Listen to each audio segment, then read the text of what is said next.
Hi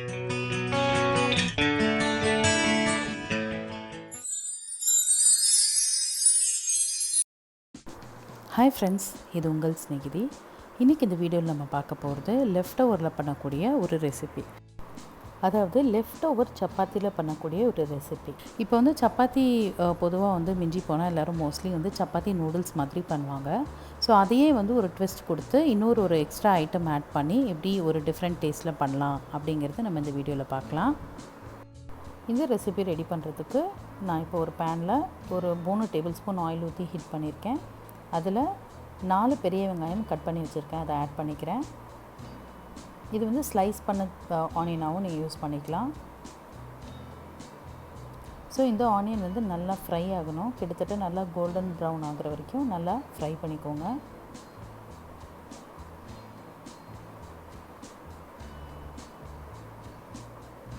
so இப்போ பாருங்கள், நல்லா ஃப்ரை ஆகிடுச்சு. இந்த ஆனியன் கோல்டன் ப்ரௌன் ஆகிடுச்சு. இப்போ இந்த ஸ்டேஜில் நான் ஒரு 3 தக்காளி நறுக்கி வச்சுருக்கேன். அந்த தக்காளியை நான் இதில் சேர்த்துக்கிறேன். தக்காளி வந்து கொஞ்சம் பெரிய தக்காளி 3 தக்காளி நான் யூஸ் பண்ணியிருக்கேன். நீங்கள் மீடியம் சைஸாக இருந்தால் 4 தக்காளி. இப்போ இந்த தக்காளி நல்லா வதங்கட்டும். அதுக்குள்ளே நம்ம வந்து லெஃப்ட் ஓவர் சப்பாத்தி ரெடி பண்ணிக்கலாம். இப்போ இந்த லெஃப்ட் ஓவர் சப்பாத்தி பார்த்திங்கன்னா, நீங்கள் சப்பாத்தி நூடுல்ஸ்க்கு பண்ணுற மாதிரி இந்த மாதிரி நீளமாக வேணும்னாலும் கட் பண்ணிக்கலாம். அப்படி இல்லைனாலும் நீங்கள் இதை வந்து பிச்சு போட்டும் யூஸ் பண்ணிக்கலாம். ஸோ இப்போ நம்மளோட தக்காளி வதங்கிடுச்சு. ஒரு 2 மினிட்ஸ் இதை வதக்கினா சரியாக இருக்கும். இதை கொஞ்சம் நல்லா மசிச்சு விட்டு வதக்குனிங்கன்னா சீக்கிரம் வதங்கிடும்.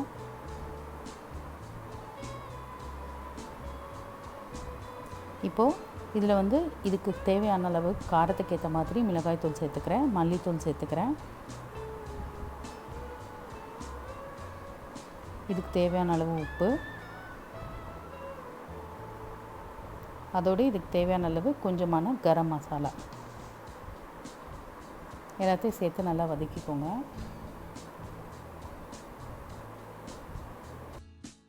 நான் அடுத்ததான் இதில் வந்து கொஞ்சம் ஆரிகானோ சேர்த்துக்கிறேன்.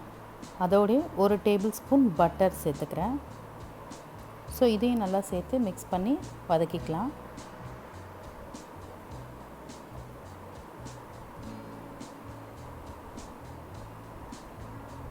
ஸோ இப்போ இது நல்லா மேஷி ஆகி குக் ஆகிடுச்சு. இப்போ இதில் வந்து நான் கொஞ்சம் தண்ணி சேர்த்துக்க போகிறேன். ஒரு 1/2 டம்ளர்லேருந்து ஒரு 3/4 டம்ளருக்குள்ளே சேர்த்துக்கோங்க. அதுக்கு மேலே சேர்த்திங்கன்னா ரொம்ப குழன்னு ஆகிடும்.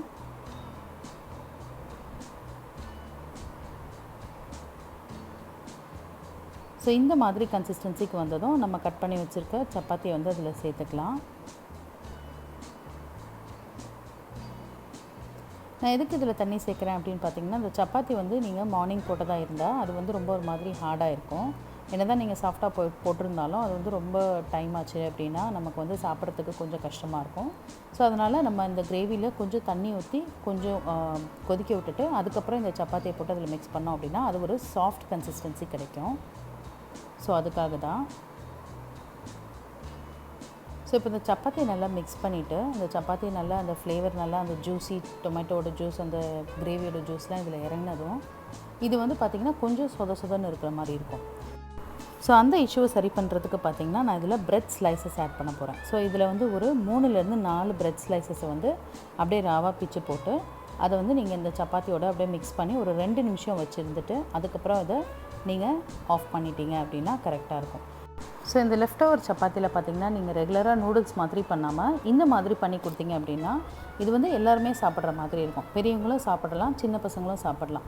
ஸோ இப்போ வந்து நம்ம இந்த சப்பாத்தியில் தண்ணி ஊற்றி அதை வந்து கொஞ்சம் சாஃப்டாக்கிட்டு அதில் வந்து நம்ம இந்த பிரெட் ஸ்லைசஸ் போடுறது மூலமாக அந்த சப்பாத்தியில் உள்ள எக்ஸ்ட்ரா மாய்ஸ்சரை வந்து இந்த பிரெட் வந்து நமக்கு எடுத்து அட்ஜஸ்ட் பண்ணிடும். ஸோ பார்த்திங்கன்னா இது நல்லா உதிரியான டெக்ஸ்சரில் இருக்கும், சாப்பிட்றதுக்கு நல்லாயிருக்கும். ஸோ ஃப்ரெண்ட்ஸ், இந்த ரெசிபி நீங்களும் ட்ரை பண்ணி பாருங்கள். இந்த வீடியோ பிடிச்சிருந்துன்னா இந்த வீடியோக்கு ஒரு லைக் கொடுங்க. உங்கள் ஸ்நேகிதி சேனலை சப்ஸ்கிரைப் பண்ணாதவங்க சப்ஸ்கிரைப் பண்ணிவிட்டு பக்கத்தில் உள்ள பெல் ஐக்கனை கிளிக் பண்ணி வச்சுக்கோங்க. இன்னும் நிறைய இன்ட்ரெஸ்டிங்கான வீடியோஸ் உங்களுக்காக வந்துகிட்டே இருக்குது.